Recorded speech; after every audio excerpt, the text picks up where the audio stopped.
5.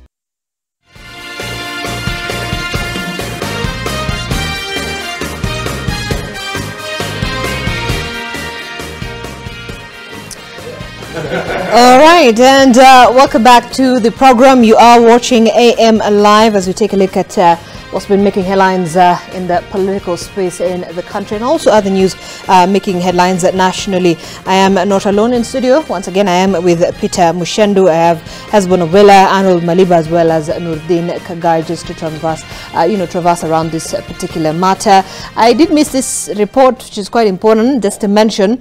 Hospitals are actually struggling to provide oxygen as COVID-19 cases continue to rise, and the country could be experiencing a silent surge in the number of patients requiring oxygen as the country faces a new wave of COVID-19. In the recent past, a number of Kenyans have tested positive for the virus, with many experiencing severe symptoms that warrant oxygen therapy to enable them to breathe.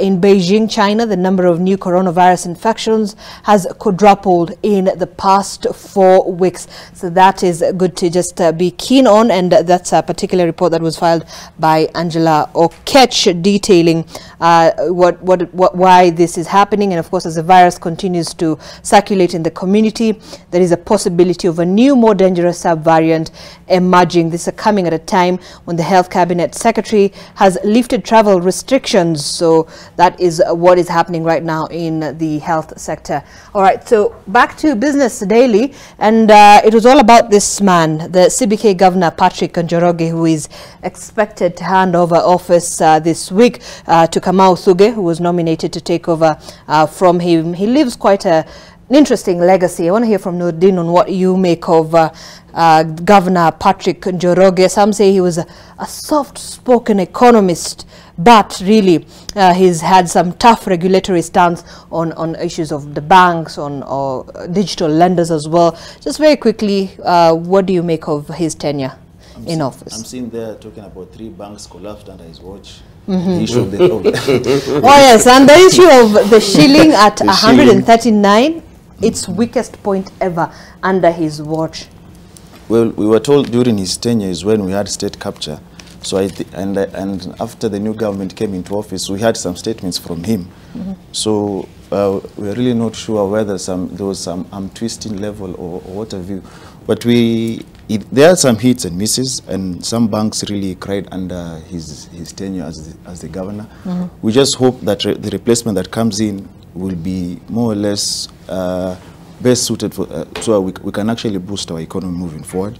And we have seen there is an economic recovery committee or team behind the president. So we hope that guides the president and also to in line with the CBK, and we see how fortunes might change. But we are hearing issues of people saying there are a lot of banks, and banks need to be collapsed because there are so many banks apparently, and we don't understand the reason for the collapse, unless someone wants to build a mega bank for himself or herself. But we are waiting to see what Kamau comes up with as a new CBK governor. Yeah. Arnold, your take very quickly on Patrick Njoroge, Dr. Patrick Njoroge. I'm not sure as a country we give ourselves Patrick Njoroge. Looks like we were given. In that he doesn't really come off as the traditional appointee, state appointee in that particular space. We had not heard of him. We knew of him just as a brother to one of the bishops within the Catholic Church. But be that as it is, it's just important to say that his legacy, of course, is a mixed basket. A little bit of a few things that he got quite right. There are still questions, for example, on why we were changing the 1,000 notes. A little bit of that was a political policy. It failed through. You realize that it didn't earn much. People are waking up in the morning and we still have got 1,000 somewhere that you forgot some other places. People had us in other places. So a mixed basket. And of course, he tried giving CBK a little bit of supervision powers, because CBK became a little bit tough. We saw banks opting not to fight CBK the way they used to do in the days of old, but literally chini ya maji, paying for fines and aligning as he will do. What I still feel he's not done so well, especially is on the digital lending runaway.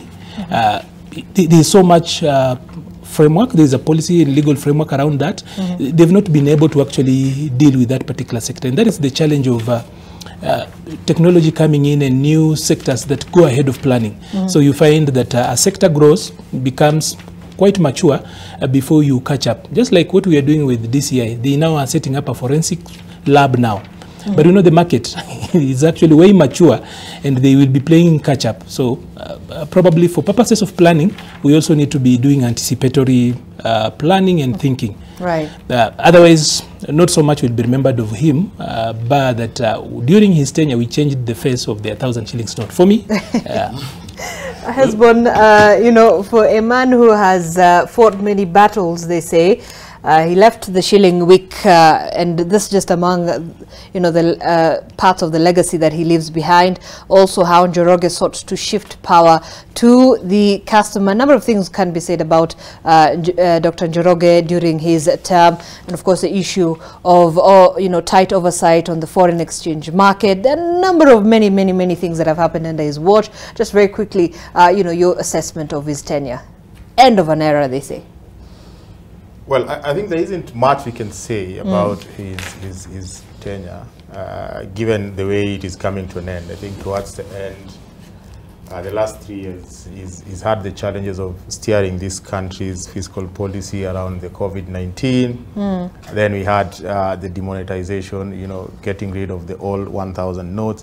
So there's a lot that has happened towards his end that probably might interfere with the good work that he has done from the beginning. I've been a banker before in my early life after campus, and I think I worked for one of the elite banks in Kenya. And one thing I know is that there's a lot of power that banks wield over their clients, especially the retail clients. And one thing that we'll probably learn to appreciate, you know, the outgoing CBK governor for is how he sought to shift power to the customers. And I think whoever is coming in must do a lot more, so that, you know, the client gets more information, the client is a lot more empowered. We live in an age of user control.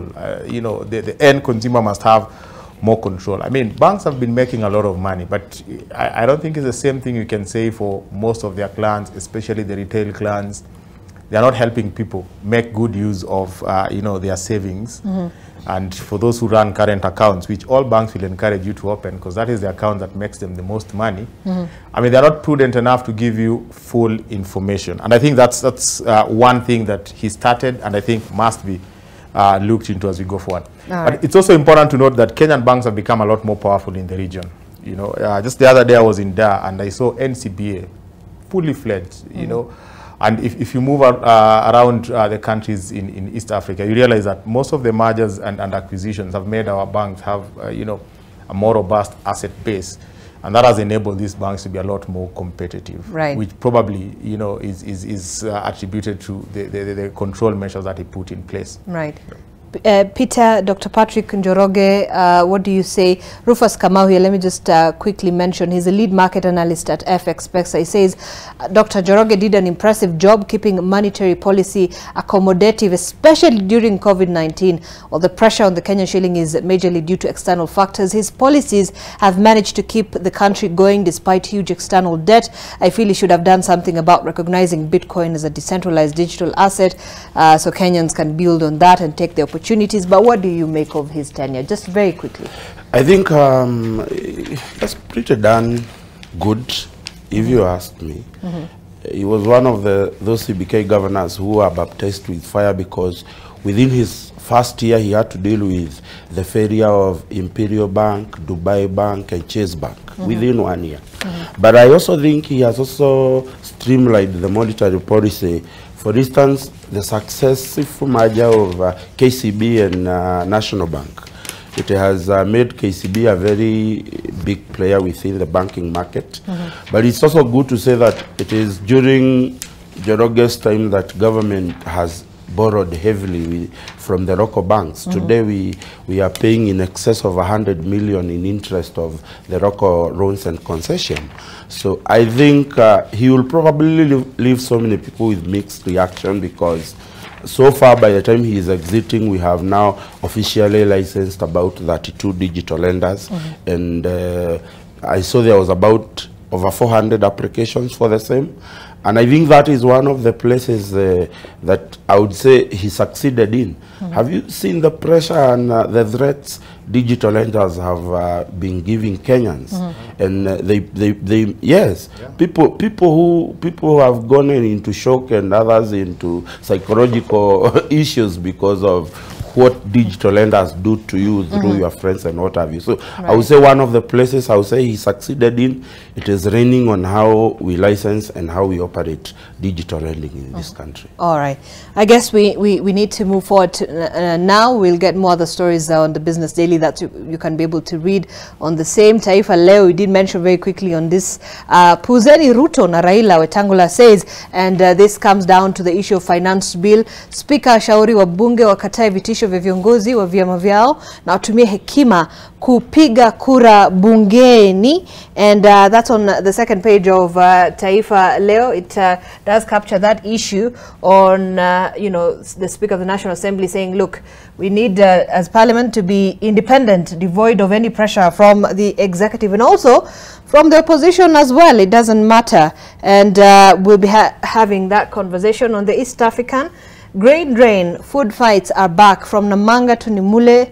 Maize exports are stuck at border points at EAC partners as EAC partners erect new barriers to food trade, defeating the common market principles. So what are we talking about? Over 200 trucks, each carrying an average of 6,000 tons of maize, have been stranded at the Kakamega border, Namanga border over permits as shortage bites in Kenya. 72 Ugandan trucks loaded with maize flour stuck at the Elegu Nimule border crossing for a month as Kampala and Juba squabble. It's the regional outlook. It's our East African Standard on the issue between June 10th to the 16th of June. And on the Standard, of course, it sets space for our conversation as well this morning on the issue of the finance bill. What does it say?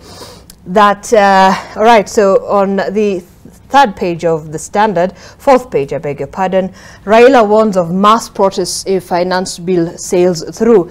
And also, away from that, MPs to amend disputed finance bill clauses. So what does that mean? We have that story there that was filed by Sydney Chazima on the contentious Finance Bill 2023, which will be in the National Assembly for the second reading this week. The Parliamentary Committee on Finance now says it has arrived at a consensus on all contentious clauses and amendments will be made to the controversial clauses. Let's take a look at that report. Former presidential aspirant Jimmy Wanjigi now wants the Kenya Kwanza government to rethink its proposed taxation model. But we are now being told that in 1 year, miujiza, we can get another 1 trillion. What governments in the last 10 years were even unable to collect over 10 years, we can now collect in 1 year. This is very frightening because it is an absurdity, it is an unachievable target. Tuko na deni ya 9.6 trillion. Hata tukikopa tutalipa na nini?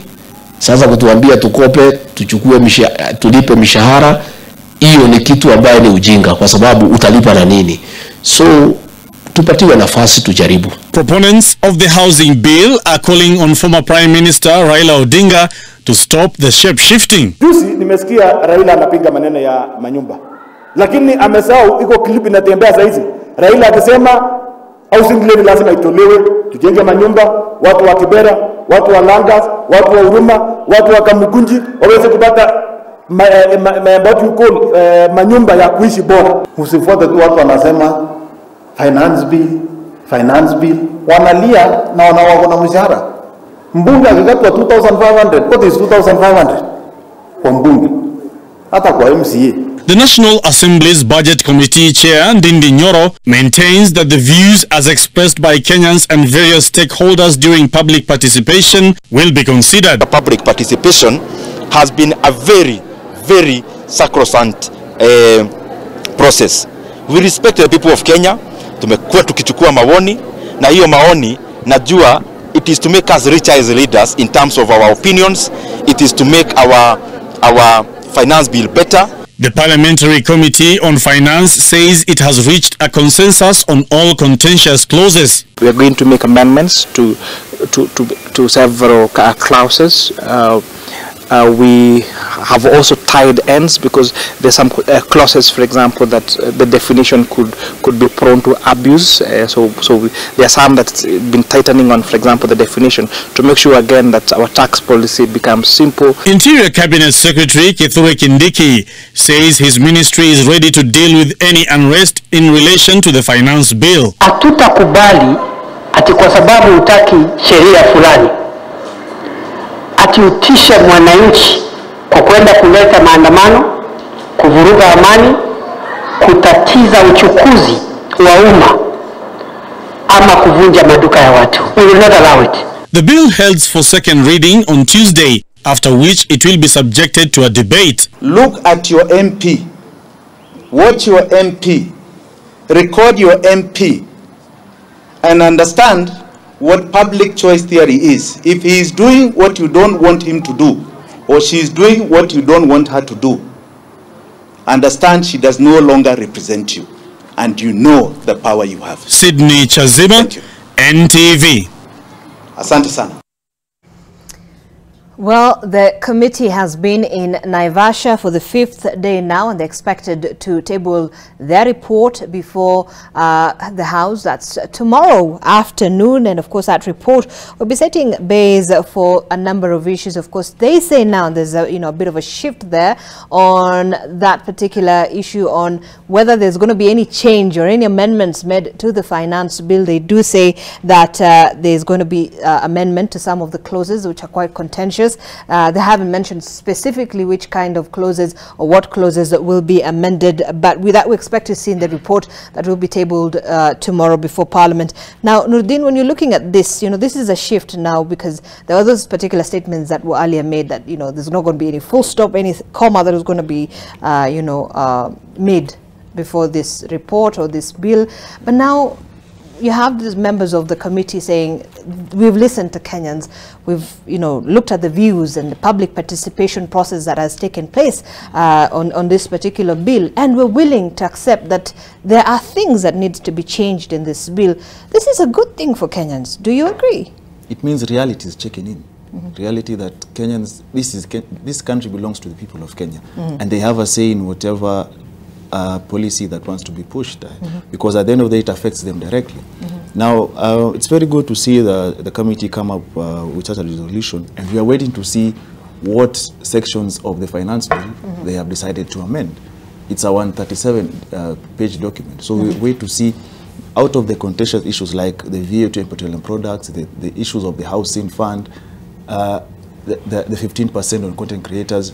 There are issues that were raised, and we wait to see what they'll come up with, so that we have a process where we solve that, so that the country moves on and the management of the country happens. I've just watched the clip and how the government intends to collect 1 trillion shillings. That is well, I believe it's in order if they want to do that, but are you sealing the loopholes? That's number one. Because if you're collecting money and there are loopholes, meaning, by loopholes I mean corruption, that means you're wasting your time because that money ends up in the wrong places. Number two, in as much as you're trying to collect money, what happens to the largesse that we are seeing, the excessiveness that we are seeing in government? Is that appetite going to be curbed? If you look at how most of these people who have been appointed into office, some are behaving, you'd ask yourself why a cabinet secretary needs 7 or 8 fuel guzzlers as a motorcade. You wonder what they're protecting themselves from. So at the end of the day, if the government doesn't check its appetite as well, so you're collecting money to feed yourselves, and Kenyans will suffer. Because I've heard statements, even the one from the clip you just showed, and some are actually out of touch. The same way I had statements the other week from the women representative of Nairobi, Esther Passaris, who was saying that those who are paid 10,000 shillings should not feel pain if 300 shillings, which is nothing, according to her, is deducted from them. That 300 shillings that you call nothing is what we saw in a story that was shared from this media station, where the famous Mama Mboga that was, as she claims, used and dumped, claims on a good day she makes 300 shillings. So for you, that 300 shillings you consider nothing might be a lifesaver to someone, because if you give someone, let's say, 1,000 shillings and they walk into a supermarket right now, they more or less don't buy anything much. So the leaders need to be in touch with reality, and slowly but surely, if this committee is serious on the amendments, and we wait to see the amendments, because if they are just shoddy amendments, then I'm sure we are going to see a brawl, courtesy of the voting that we expect. And with these amendments as well, just to mention, is that the Molo Member of Parliament, who's actually the chairperson of this parliamentary committee, says, look, you have what Raila Odinga warning of mass protest if finance bill sails through, says do not demonize the entire finance bill, because we had to sit down and look at those amendments and say, look, this will work, this won't work, but there are many positives as well within this finance bill. So this is suddenly taking a political angle. It had already taken a political angle. So do you think it's fair for the opposition to say, look, if you pass the bill, we're going to the streets? It's okay according to them, because you see, that's what they're there to do. For them, they are for them, that works, because it takes them back to doing that, all right? And then number two, if, for example, they don't change what the people are crying about, those which people see as punitive, then they see there's no point for the entire thing. So if you want to save, as he rightfully says, the bill has so many other positive things. If you want to save those positive things and save us from the issue of Machozi Monday and Tear Gas Thursday, then you can as well do the amendments. The issue is the bravado and the chest thumping that we saw, where they were saying not even a comma, a sentence, where we've even seen a certain senator that has turned into a blogger. So you ask yourselves, when does this change between a contest? That's why we were being told the government never loses. So the question is, who is the government fighting? So the moment you open up a fight, that is when this team now says we can fight as well. So we can only move away from that if the amendments that are seen as punitive by the people, because public participation, as was done, issues were raised. If they can amend and actually look at the proposals that were given to them, then we save ourselves from the Machozi Thursday. Okay, let's hear from Arnold on this particular matter. You have the opposition making a very tough stance as well. They're saying that the government is the one who has bravado and chest thumping, but they're also on this side, citing and making a very tough stance on, if this passes, we're back to the streets. I don't know. What kind of politics do you read around this finance bill? Let's just start from where Nordin has actually left it. He normally is a very sober human being, but on this particular issue, he gets on the edge of being a little bit passionate. And you see, just because you've been elected, it doesn't do away with your rights as enshrined in the Constitution. Of course, there are some other things that will be required of you, but then for example, let's just say, let's be fair here. When Senator Cherargei or MP Honorable Soro make the pronouncements they're doing there, do they do that in isolation, or are they doing that in a context where there is also a response to what some other people are saying elsewhere? Azimio does not have a monopoly of arrogance, and it does not have a monopoly of speaking for the people. Because if it's about speaking for the people, this other side also was elected by a people, right? They represent people. So, and I think that goes to the biggest problem with this bill. This bill suffers the same thing that Kenya Kwanza has been suffering. A hostile media space, an opposition that has refused to move on from the day they lost, and of course, a government that is also struggling. They've been doing what I call campaign communication as opposed to strategic communication. So I hope as they reorganize the communication on that particular end, they'll move away from campaign communication and do strategic communication. Is it really an issue of communication, or is it an issue of the content within the finance bill? I'll actually qualify that. I'll actually qualify why I say that it's so much of a communication challenge plus a bullying opposition and a hostile environment. If you're not communicating well, you are going to struggle. Let's look at this. This finance bill is about three things. We all appreciate that the economy is not doing well. That is why we are serving Njuguna on two ends. We are telling him well done, and we're also pointing out the things he's not done. When it comes to how the shilling is performing, we want to talk about those being externalities and everything else. Everybody appreciates that it's not doing well. But the finance bill is about three major things. Number one, it's about economic recovery. We are not doing well. All of us know that. We didn't start doing badly when Kenya Kwanza came in. We are doing badly. So it's about economic recovery. The strategies therein are informed by economists and people around that who think about, if we're going to do recovery, this is what we need to do. Number two, it's about, I spoke about economic recovery. Number 2 is about reducing the deficit. We initially had a deficit closer to $1 trillion, 900 billion and something. It's actually been brought down. So that number 1, we then can make true the claim that we want to reduce borrowing.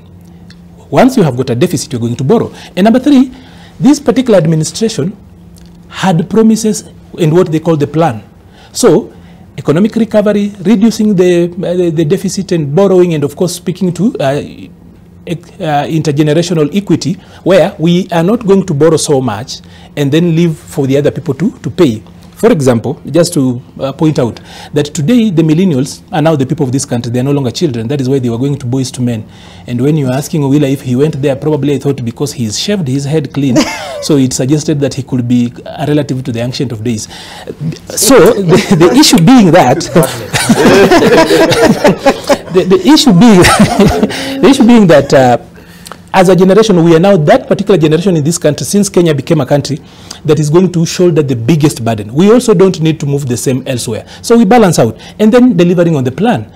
Have you realized that we have synonymized the finance bill with the housing levy, for example? And even the housing levy is not difficult to explain. Is one of the most contentious. I'm just saying, but you know, when people talk about the finance bill 2023, there's so much in it. The copy that I have gone through is actually 160 pages. We are talking about 4 paragraphs. That is what we have actually reduced this. And then also, I know when I get to speak about the media, people on your side can actually get a little bit jittery. So just give me a minute. I'll say this. You know, the media today I actually have seen, I have been here, so I've actually seen you talking about there are so many positive things in this particular bill, right? Which the Member of Parliament mentioned. Yes, that's what I'm saying. What the Member of Parliament actually said that. But have you realized that for the last 1 month, the newspapers and news clips, whatever, whether they are news magazines or whatever, so you're are saying awash. The media is what, biased? Yes, I'm just saying, have been awash with what is wrong with this bill. Is it an issue of what is wrong in the bill? I'm saying, an issue of what Kenyans have actually raised? Not and really. by the way, who are those Kenyans? Media, communications expert. He might, give us an idea of really, is it an issue of the fact that media is actually right? This is my original home, so I'm okay. Yeah, it's self-criticism. Okay. So I'm just saying that if you did an audit on what the papers have been reporting, it has been quote unquote what is wrong with this bill. And we've done so little to balance out and actually show what then is good about it. We would argue and say that the people who are pushing that have not done effective propositioning on the same. So we cannot run away from that. So, and then you say, I'll go back to Nuruddin as I wind up on this submission, that he said that reality is checking in. People who were elected last year all of a sudden have no reality. All politicians love to please masses. There is no politician anywhere who's willing to pinch people because they love to please masses. That is why populist policies are so common in this country. Even as we speak now, we know too well that if you are to look at this finance bill with an objective mind, you will see that this is what the doctor has prescribed for our situation. Economic recovery, trying to do away with overborrowing, and delivering on the promise that William did, because if he doesn't do that, you people will be lynching him. But then you are being told with opposition saying that you do not pass thing. If you pass it, then we throw it away. Something as intricate and complex as a finance bill cannot be accepted or rejected in totality unless you have not read or you have simply reduced it to very small things. The housing levy. Is that a small thing, Arnold? I'm saying, the issue of the what I'm saying, of all that, we are talking about 3.7 trillion, right? How much is the housing levy? So if we were to look at absolute numbers, you will realize that the communication around this was a little bit problematic. Okay. We will put it on both ends. But be that as it is, we cannot then be at a place where the opposition is running government by way of threats. That you either do this, so they are bullying these guys. And every time they even show up and try to speak, you say, we want to defend the housing levy, you call them thieves. They are defending contracts. They want to give it to their friends. How is that even a fair platform for people who are trying to communicate the other side of policy? Okay. Hasbon, do you think Parliament will be able to get through this political fog to actually give Kenyans a good bill when it comes to the Finance Bill 2023? to 2023? No, at the end of the day, the bill has to pass. I mean, Right. that is the way the law is. You know, if it doesn't pass, then government will have no way of functioning and collecting money. And I think what Arnold is saying, I don't know why he likes invoking my name in things that are neither here nor there. And probably it needs to be the last time he's mentioning my name on this. Because my name cannot be mentioned alongside a heap of garbage from what my colleague is saying. But the thing is, I think there's a big problem with communication, because there are certain things that are good in the bill. Right. And I'll mention a few. One, the bill includes an exemption of VAT for LPG. An exemption, a VAT exemption for exported services. It shortens the time for claiming your tax refunds. The bill also introduces excise duty for imported fish and furniture and a number of things, including amnesties. And when we talk about communication, it's just a question of, it is not for the opposition or for the common mwananchi to start communicating the things that are good in that bill. Like if you look at the excise duty on imported fish, it's a good thing. It will protect our fish industry, you know. If you look at the exemption for LPG, I mean, people need to save the environment. People can use liquefied gas. I mean, to get people from charcoal and firewood and all that, I mean, that is very easy to explain. And I think what Kenyans are looking for, if you're exempting Kenyans from paying VAT on certain things, and there is a rationale for that, what is the rationale for having VAT on fuel at 16%? That is the question Kenyans are asking. That if VAT at 16% on fuel is going to have a ripple effect, and you're telling us that what we want is to collect money to pay debts and to live within our means, how does that exactly work? Because on the one hand, you're collecting more revenues, but on the other hand, you're killing businesses and you're making life difficult for everyone. You see, an explanation of that is a function of communication.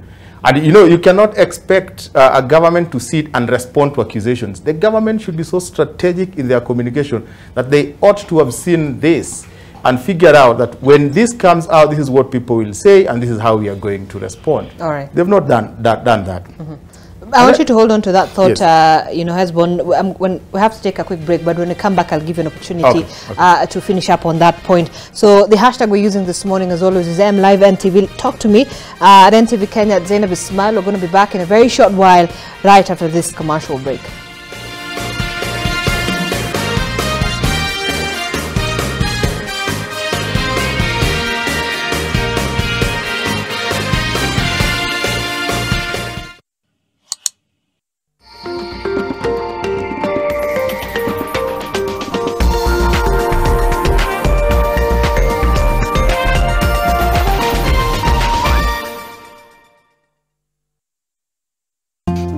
What made you decide to become a doctor? It's because my father needed one. And you, what do you want to be when you grow up? I want to be happy like you. Life insured is love assured. Bluebird peanut butter, made with 100% pure peanuts and a good source of omega-6. Grow healthy and happy kids with Bluebird peanut butter. Available in 200 grams, 400 grams, and 800 grams. Buy a pack today. Talk, we came to ball. Let's get straight to it. Ready for whatever. We gon' ride. Line them up. Let's go toe to toe. Tell them pick a side. Put in work. We don't play no games. Watch him running high. Savage mode. We gon' keep it G. Yeah, you know the vibe. When it's meal time, who gon' tell my dogs we can't eat? Oh yeah. Yeah. I'm a threat. Get the Ballin' Twister box for only $7.50. NBA, KFC, balling all day. Ready to showcase your football talent? The wait is over. Safaricom Chapa Dimba is back. Bigger, bolder, and better. Safaricom is on the hunt for the next big footballing sensation. Register your team. Visit chapadimba.safaricom.co.ke and you too can be the next football star. Cheza kama wewe. When Manchester United claimed the treble of Premier League, FA Cup and Champions League in 1998-99, it was unprecedented. It was an achievement not thought capable of being repeated. But 24 years later, Manchester City stands on the brink of emulating its neighbour and rival.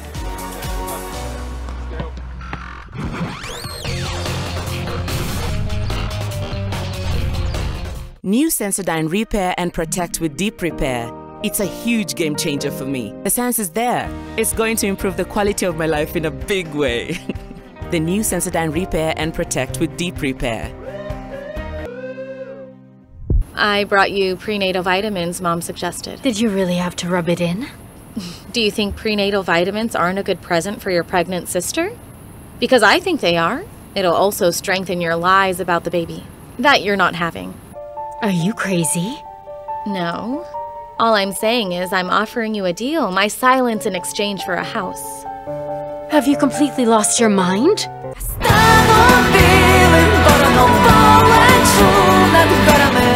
2 out of 3 Kenyan parents felt that they don't spend enough quality time with their kids. You can help change this by giving a generous voice to Storytime.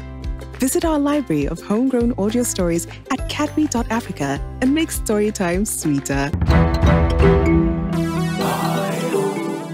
Daring Abroad makes me dare. It's the only show of its kind in the world.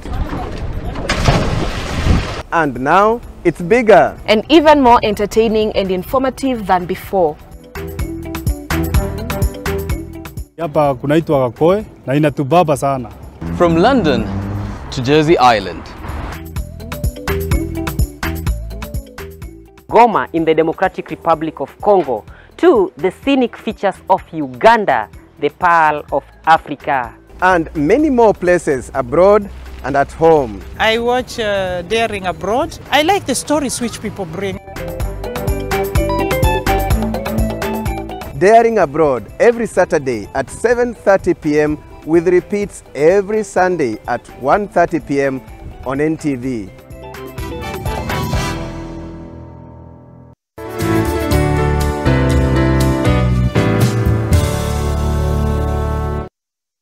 Cascadia Apartments at Two Rivers Development in Nairobi with a Madaraka offer till 30th June 2023. Price start from 9.2 million. Call us today on 0742 342 722 or text Cascadia to 22365.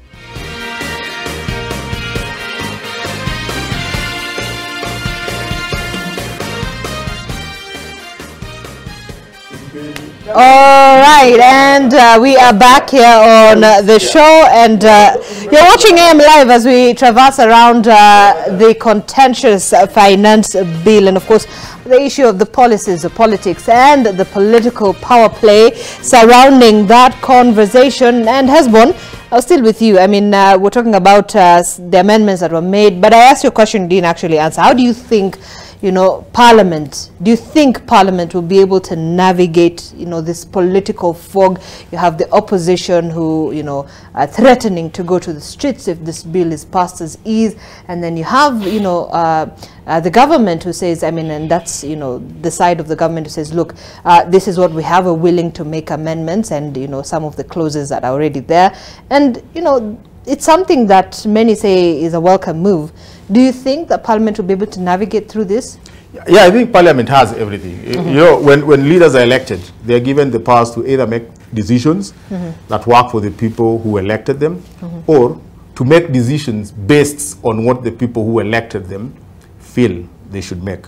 Because the feeling is from the opposition side that Parliament is, you know, a rubber stamp of the executive, owing to the majority and the number, the numerical strength that they have.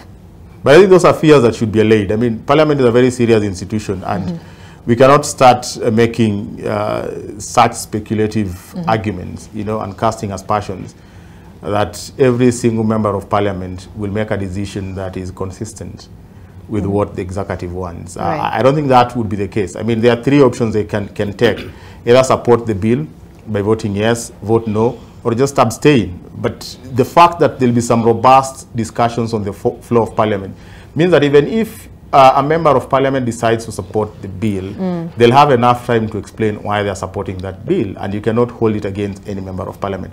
I think I like what the Speaker of the National Assembly is saying, that members of parliament can rise, above the sentiments by both the president and the opposition chief, Raila Odinga, and just debate this bill on the basis of what it portends for each and every Kenyan in this country.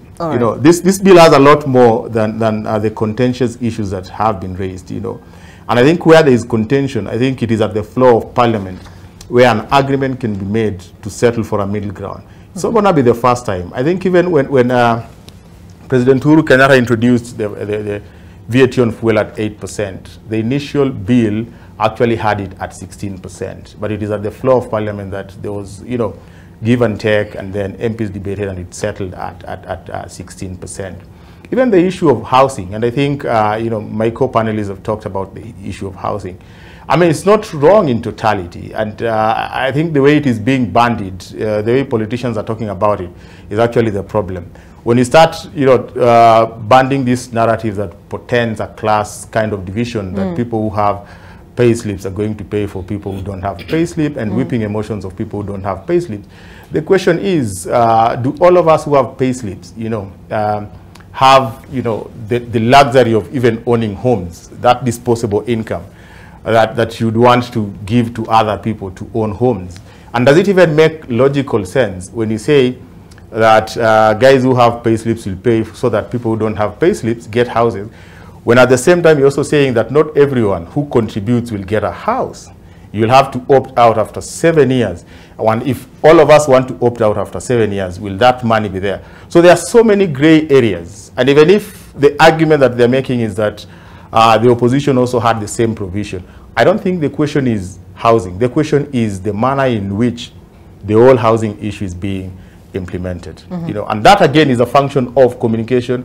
It's a function of consultations in parliament. And if there's a contentious element in that bill, it is that housing, among so many others, which are both good and bad, but they have not been canvassed exhaustively on the basis of what is in it in those provisions that are good for Kenyans.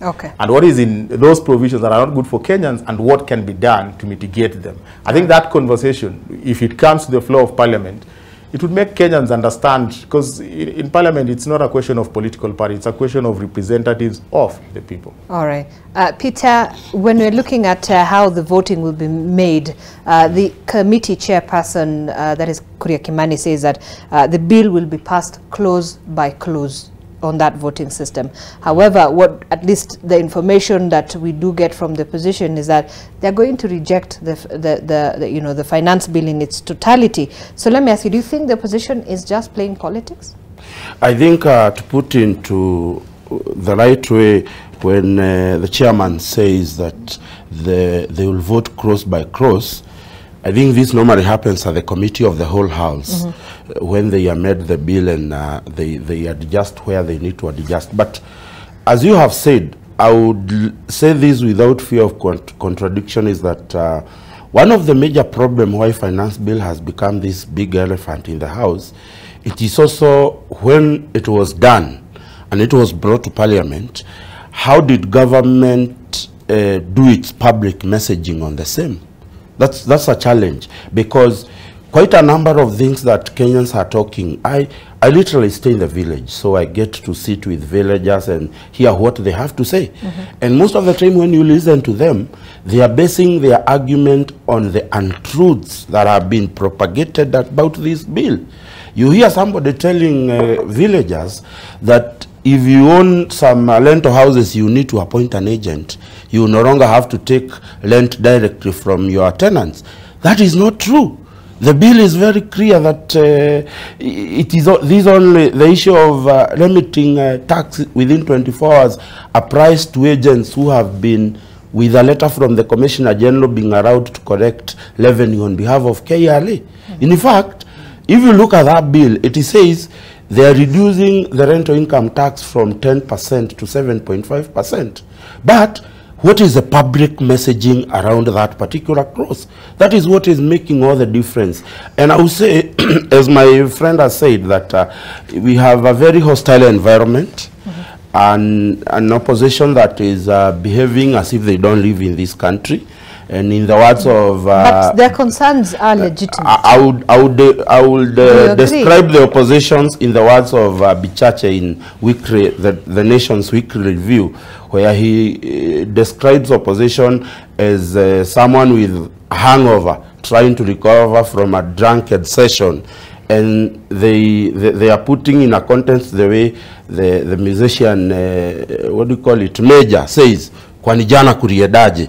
I think the opposition has yes, I think the opposition has hung out that they want to behave in a way that there is no way you can ask government to withdraw a finance bill, and yet you are demanding services from government. I think if the opposition was really pushing for amendments and bring an alternative amendment on the floor of the House, then we would have a discussion. But right now, we have not seen a member of parliament go to the press or go to parliament and make his intentions of amending the finance bill. And what is it that they feel needs to be amended? Because we cannot have a conversation around finance bill without coming up with solutions. Because the truth of the matter is, if this government is going to work, there has to be a finance act that enables them to do that.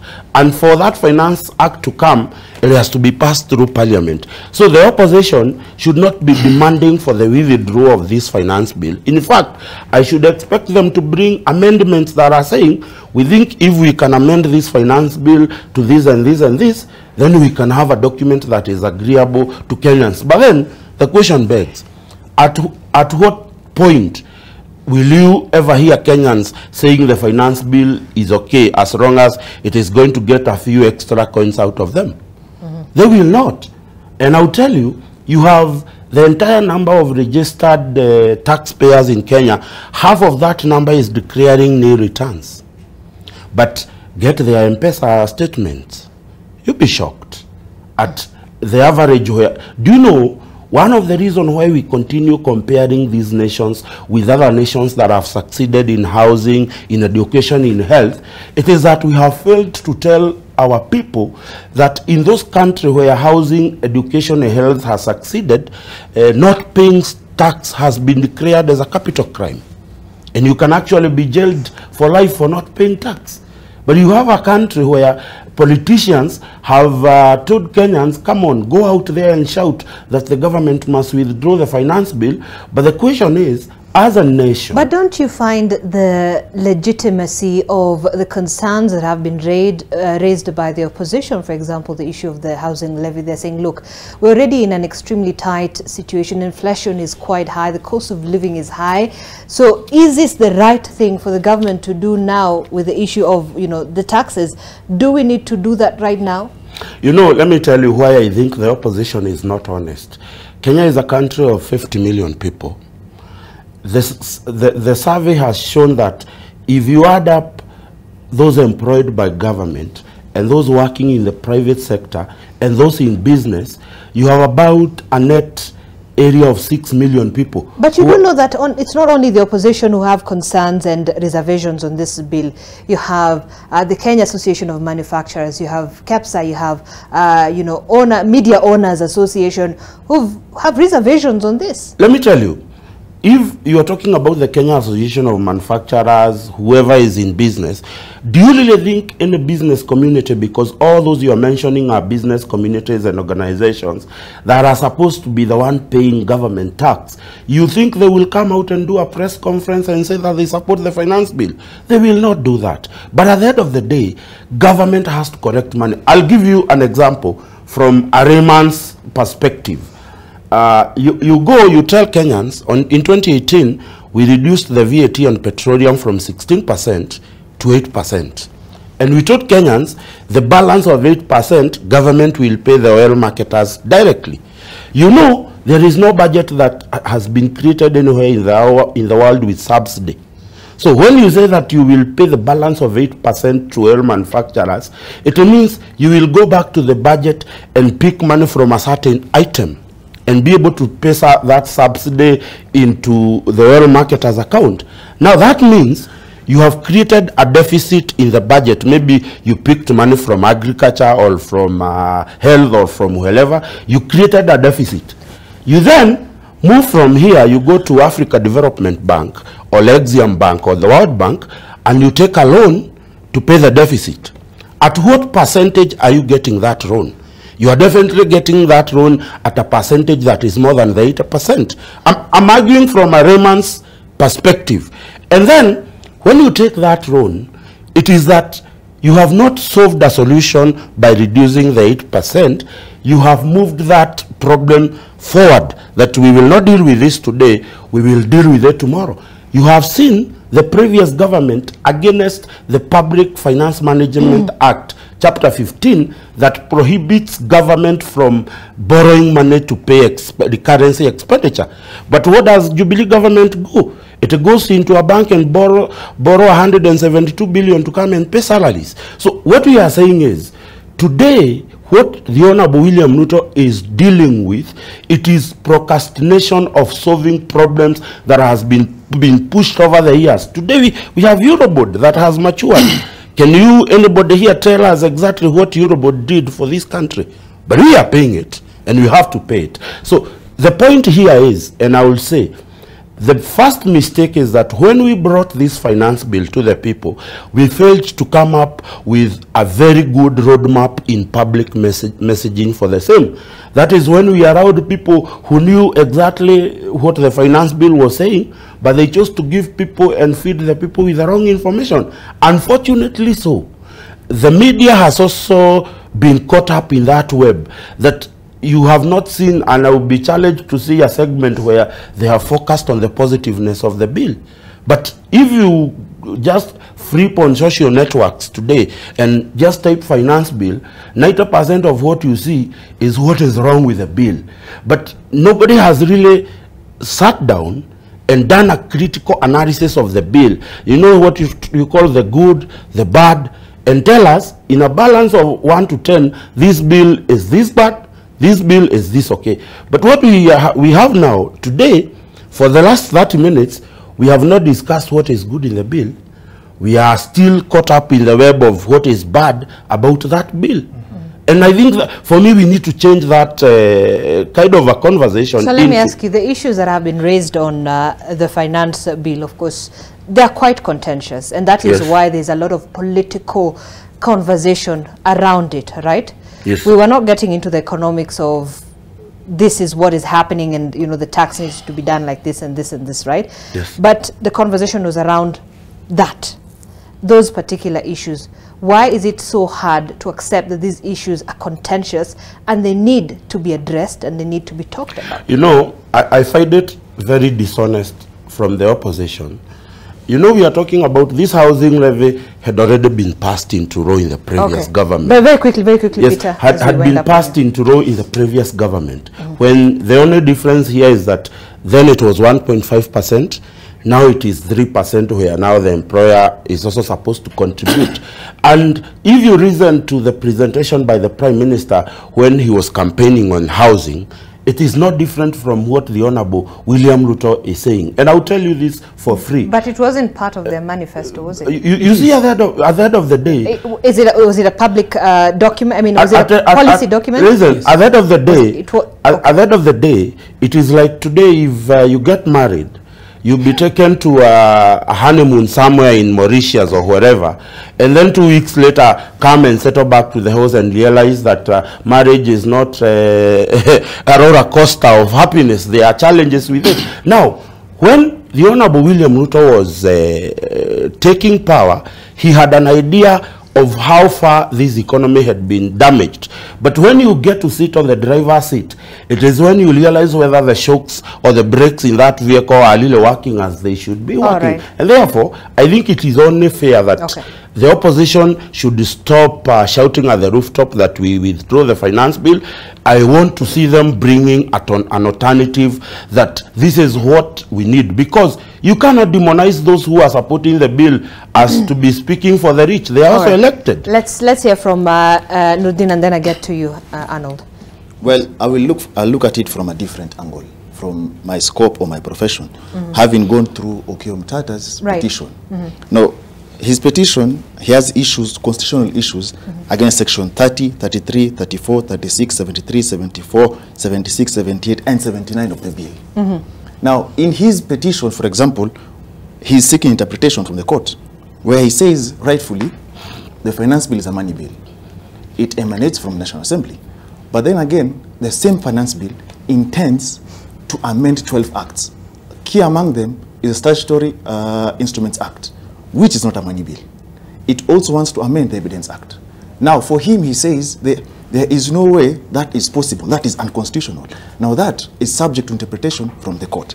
Number two, he talks about how the finance bill has affected issues of counties. Now, he references it to the fact that the previous administration always, as per the law, it emanates from the National Assembly. But we have a decision from the court that anything that affects counties must also go to the Senate. So according to him, he's seeking interpretation from the same courts as to whether that same bill can actually go, find its way after the National Assembly, find its way to Senate for voting.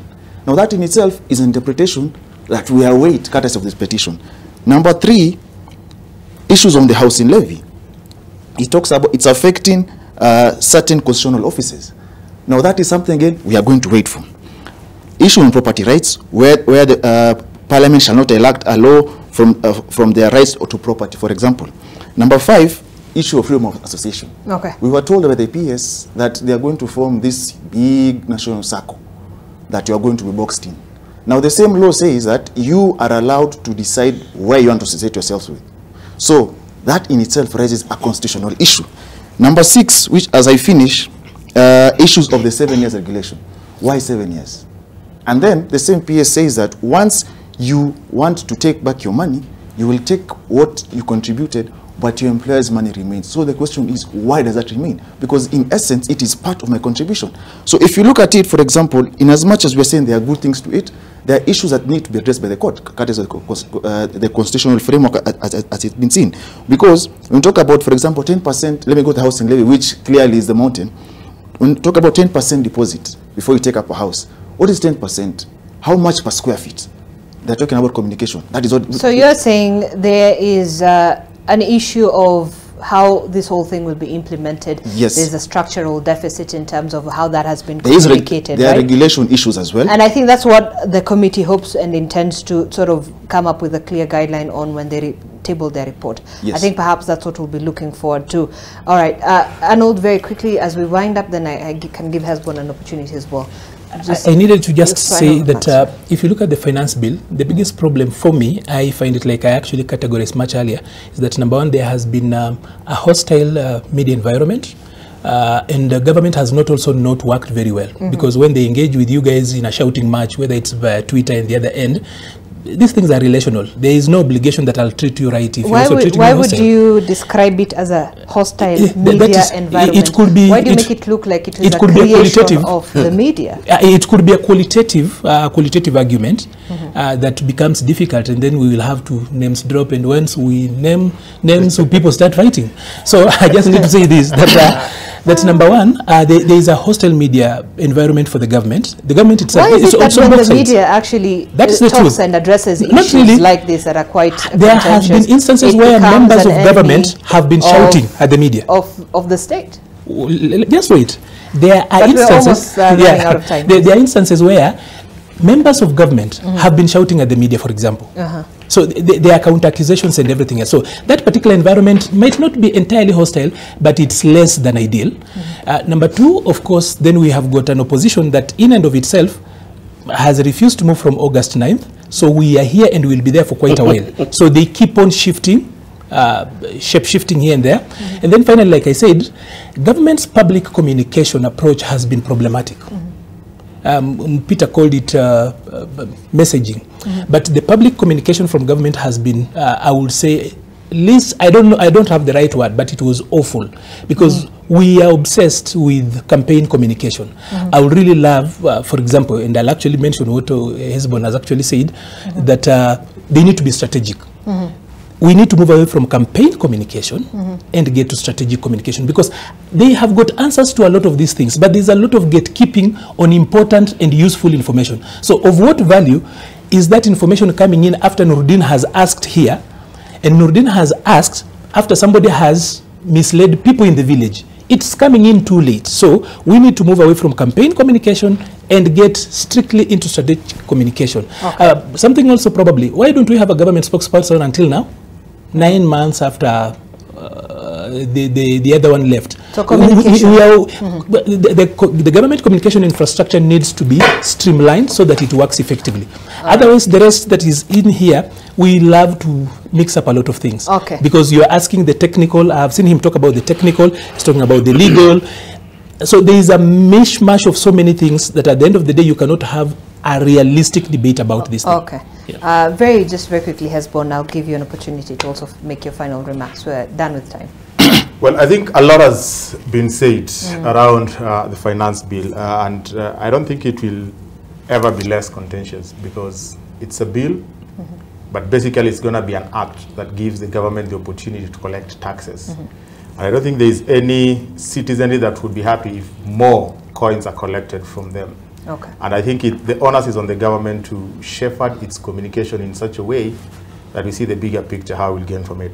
Okay. But finally, let me just say that we are in this space where we are because of the political players, all of them, whether they're in government or in opposition, whether they were part of the handshake or not.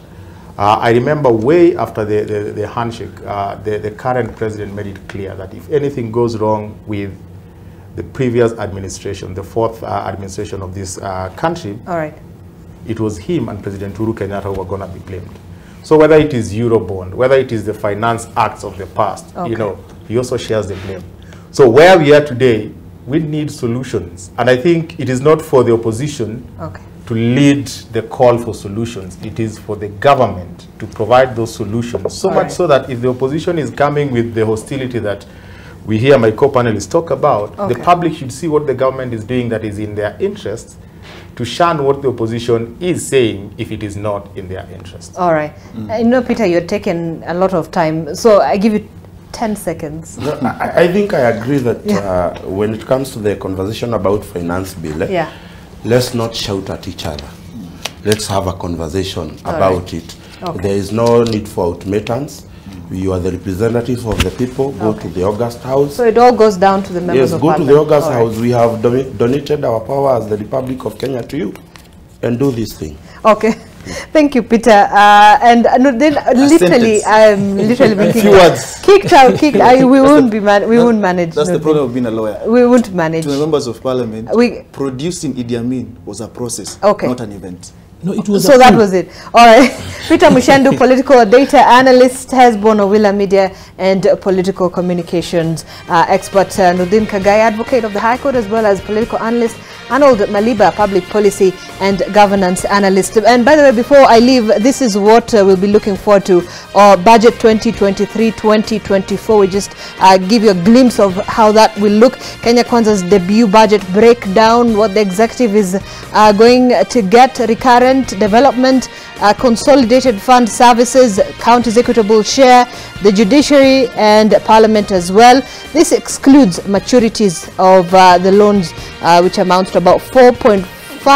Okay, you need to sit down and this is about 850 billion shillings. So you can just have a quick look at our social media platforms to get a better understanding of budget 2023-2024 as we look forward to the tabling of the estimates by the National Treasury Cabinet Secretary on Thursday before Parliament, and of course also the Parliamentary Committee on Finance, of course, which will be tabling its report on the finance bill tomorrow before House as well. So this is what we had for you this morning. Thank you so much for joining us. I see a lot of comments here on Twitter. Let's continue engaging.